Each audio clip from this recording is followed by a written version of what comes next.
Hey y'all, it's Amber. And Heather. Welcome to Tool Talk. We are here today to tell you about Frumpy Heather. Frumpy Heather. Oh boy. All right. Once upon a time, there was me, and I've never been small, to say the least. I always thought that I was big boned, but now I know. Yes, my mom would say, "You're just big boned, Heather." Right? Aww. Okay. Yeah. So I wasn't like, extra large, but I always, was a little thick, I guess you could say. And it was so interesting. There would come a time in my life where I just decided, screw it. I'm just going to be this way. I am going to eat what I want. I've never been athletic at all. And I'm not going to exercise. And I'm just going to enjoy being the way that I am. And that lasted maybe a year. And I just felt awful. I was tired all the time. I didn't fit in my clothes all the time. And I know there are some of you that do this. You have this certain jean size that you don't want to go over, right? That is just like no man's land. It could be different for everybody, but I had a size and I was getting close to it. And I'm like, this is not good. I don't feel good in my own skin. And maybe you can relate, maybe you're not. There are plenty of people, and healthy does not have a size. It doesn't have a weight. It doesn't have any parameters of that. But I was not healthy. I wasn't eating well. I was not doing all of the things correctly. So for some reason, I know God put it in my heart that I needed to start walking. So I'm like, hey, I can be healthy. I can start walking. So I walked my dogs, and I got to where I was walking pretty regularly. And then I decided that I should start running, and quickly decided that was dumb. But I still felt the need to do it, right? So we had that tugging in our heart, and your tugging could be something different. But mine was to be more active. Now, I've always been active. I've been outside. I'm not a very sedentary person, but I was not specifically looking to do anything as far as exercise goes. I did try like the step aerobics back in the day. I think we've all made a turn. It was bad. I went to a ladies' gym once that was kind of, it was not good either. And I've tried all of the diets. I just wanted a quick fix. If somebody could have given me a pill then and I would have been thin, I would have taken it, right? And I did the whole supplements, what they called fat grabbers, which was just basically the ephedrine in there that made it burn. So I was like hyped up all of the time. And I lost weight, and it was great. I was doing like these meal replacement shakes, and I was out there walking my kids when they were young, pushing them in the stroller, and I dropped weight. But you know what happened when I stopped? It all came back, and then some. Like, you've probably all been there at one time or another. So in 2017, 2016, I started running, and then got in touch with dear Amber here and asked her for a little advice on being nutrition wise for my running. And I told her, I specifically remember we were sitting across from each other, and I said, I do not want to lose weight. I just want to be a better runner. So I don't want nutrition for weight loss. I wasn't there yet. And I hear this a lot from my clients. I want to start with the exercise, and then I'll concentrate on the nutrition part. Okay, so that was great. And she gave me some very good educational material to think about. And I started incorporating some of it, and it improved my running game a little bit. And I noticed that things became a little easier. And then she convinced me to start coming to work out. So I started a strength training program. And let's just say I had been one of those people that have the weights stuck under your bed for a very long time, so I pulled them out. I think I knew what I was doing, but I did not. But it's just, and it's funny because I literally have been where all of our clients are at one point or another in my life. So I feel like I am very easily relatable when it comes to this stuff. But I also hear people who say, I want to do this because I want to look good for a wedding, or I want to lose weight for a trip on a cruise or something. And you will lose weight for that. Like, if I wanted to get down to a size something jeans, I could have done that. But once I stopped doing whatever it was, I would go right back up. And most of those people go right back to where you were, if not a more than that.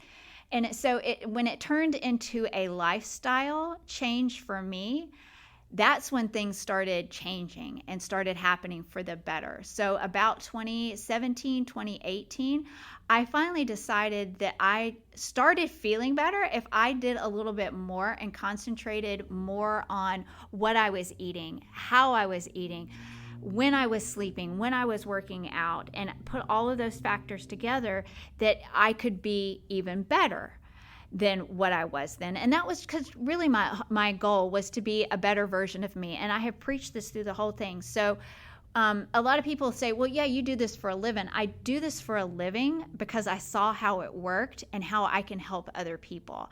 I don't do this for a living. I'm not in the fitness industry for me to stay fit, if that makes sense. You know, I'm here because I have seen the change in myself and I want to help others get that way. I don't do this so I don't have to, not think about gaining weight back again. It's still very much in the front of my mind on all of the decisions that I make. And I think that's when you see it become a lifestyle change, is when what you're eating and what you're doing, how that affects your daily life and your goals in life. So through this whole journey, so here we are at 2024, I have lost the weight. I lost probably maybe almost 30 pounds back in 2018, 2019 through diet change, through exercise started, and I'm still fine tuning. I don't do exactly the same thing that I did then, because I look back and go, well, that was really kind of dumb too. It's like an ebb and flow. So you come into something good and you realize, oh, that's not really that good, and you go out and then you come back.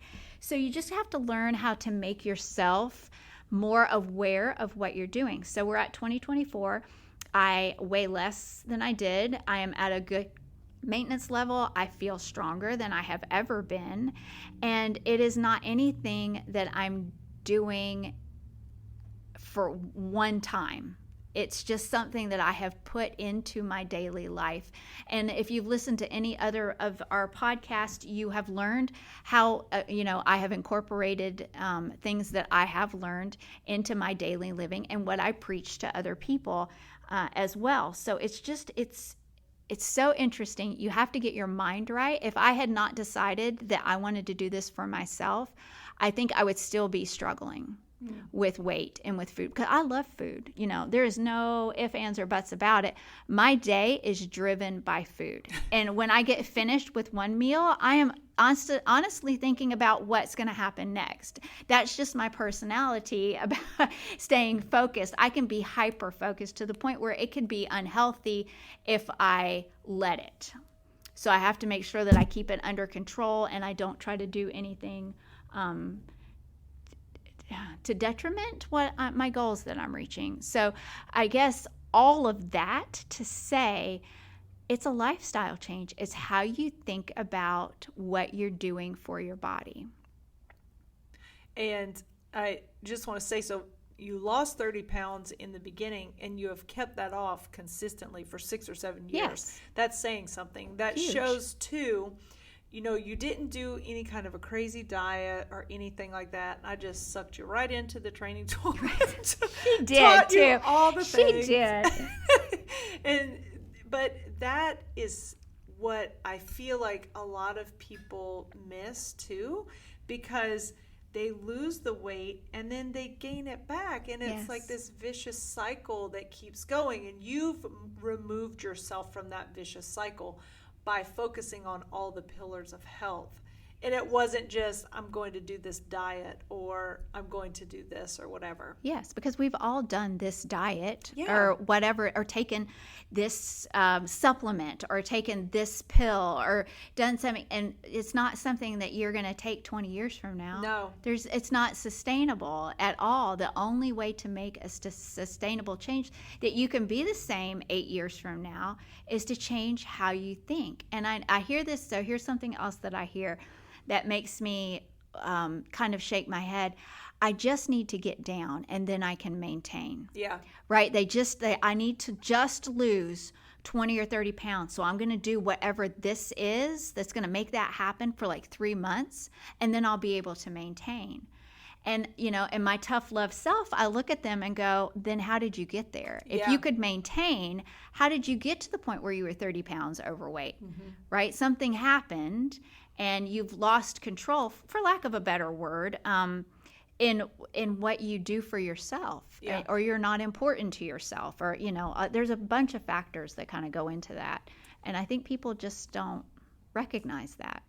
And I want to make a comment here, and I don't know what Heather weighs because we don't really, who cares about that, but let's just say that currently Heather weighs 140. I do weigh 140. Oh, look at that. I guessed that right off the bat. So let's say, okay, so she weighs 140, and weight doesn't matter. I'm just using this as the example. She lost 30 pounds. So that tells you that she weighed somewhere around 170 pounds, right? Now, this is the other thing that people don't think about. You are a smaller version of what you were. Yes. Okay. Heather, at 170 pounds, her body, to stay there, needed more calories. Now that she is 30 pounds down at 140, her body needs less calories to maintain where she is. And that's another point, in that when you're talking about people saying, I just need to get to this weight, which we never want to have a target weight, because that can be very just not great for your mindset. But if you do something to get to that point, what you were eating before, you can't go back to the amount you were eating before, because you'll just go back up to that weight that you were. So that's another point to make. As you get smaller, your body needs less calories to stay at that weight. And this is a little sidebar for any of my ladies who are smaller, like around, if you're, I'm just going to say 150 and below. I'm just throwing a number out there because it could be, weight is just one of those things. But if you are a smaller person, it's going to be harder for you to lose weight. And let me give you an example of what I mean. Let's say Heather came to me now. She's like, Amber, I want to fine tune it even more. I want to get even leaner than I am. It's going to be even harder for her at 140 because that's not really that much weight. And so the strictness that she is going to have to do with her nutrition, the amount of calories, because we wouldn't want to overdo it for her body, would be very minuscule that we would have to cut out. But that would also mean that she didn't have a big range of her fun calories that she could have. So these are all things that when you work with a nutrition coach like us, we help you to understand. So I think that's great. And I love the story. I remember when Heather called me and she said that to me. She was like, don't bring me something for weight loss. I was like, all right. And I remember you telling me you were bonking in your runs. Yes, like you were having I lost energy. Trouble. Yes. Yeah. So we worked on that, and that's the other thing. Before I brought anything to her attention, I asked her to tell me what her eating plan was like. Because if I don't know that, I can't coach her properly. So that's the other thing about being with a coach that can understand where you're coming from. And what if I had come in there with a weight loss plan mapped out, right? That's not what she wanted. And in fact, it probably would have made you bonk even worse in your runs. So you need to be working with a nutrition coach who can actually look at all of the aspects of your life and really critically think through those to provide you coaching that's actually going to help you, but also help you sustain for the long run. Yes. And I go ahead. No, go ahead. I was going to say, and you need to critically think about your life as well. So not only does the coach, but you need to take the time to really figure out what you want. It may be a weight target, because that's typically what people go to first. I want to weigh this amount of weight, probably because they weighed that way in high school. And, it's funny what drives us.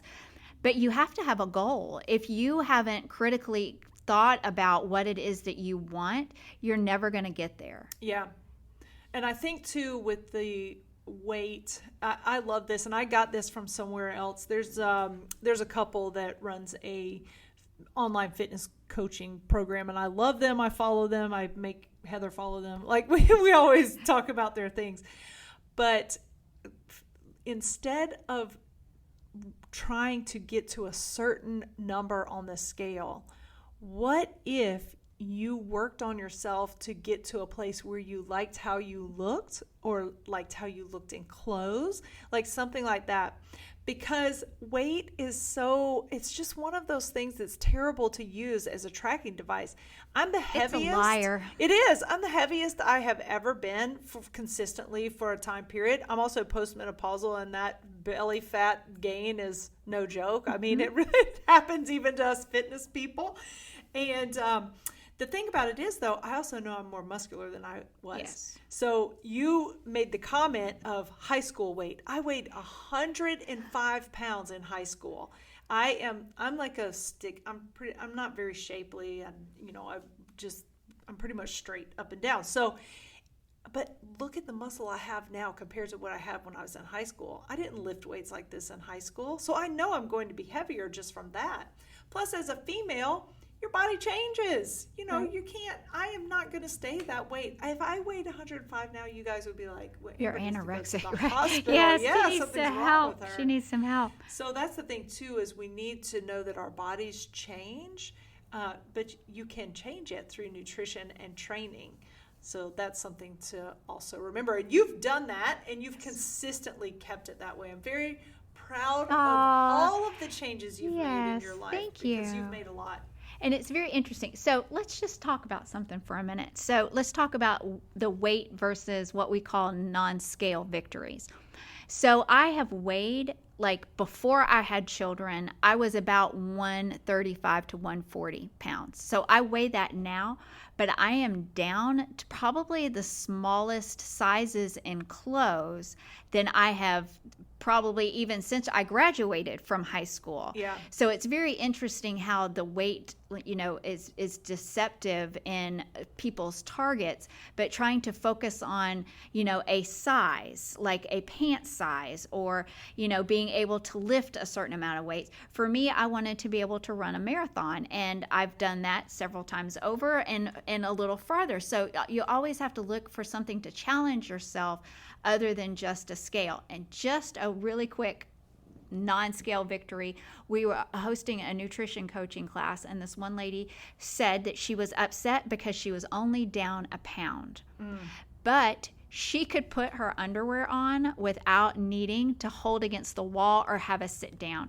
And this was huge for her because she is, a larger lady, and she had just started working out and just started on a nutrition focus, if you will. And so she saw just that 1 pound go down and was really frustrated.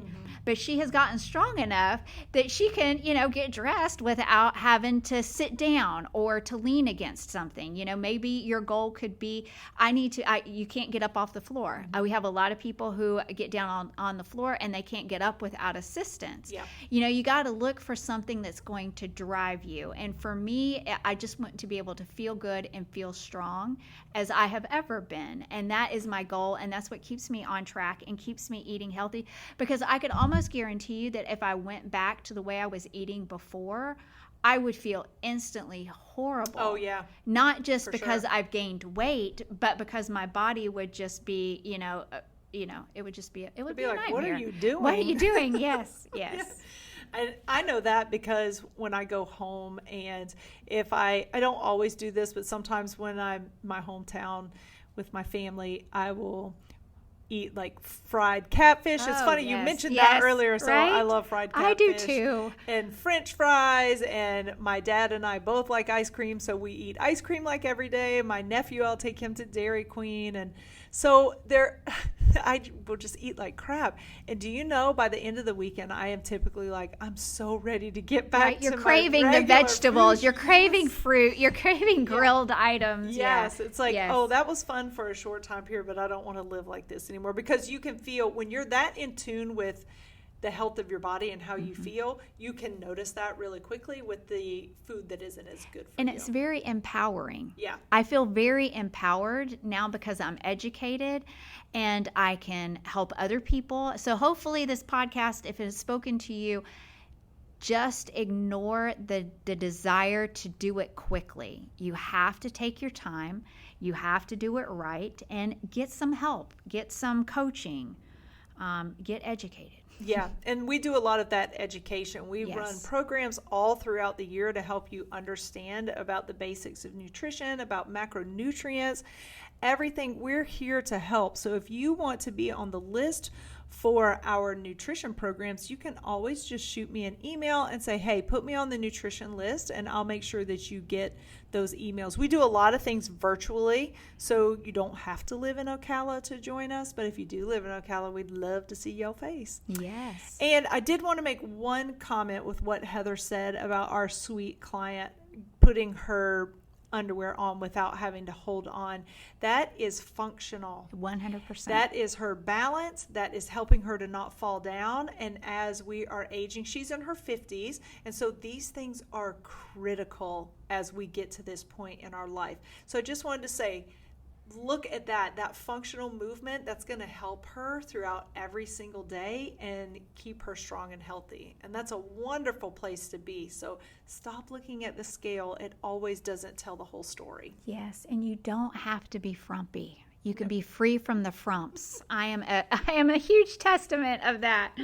Heather is no longer frumpy. She is very strong. In fact, she's stronger than me on most of the stuff that we're lifting with, and it's great to have her as a workout partner because she motivates me and pushes me, and we enjoy that time together. So if you don't like working out, maybe you just need a great workout partner like Heather. That's right.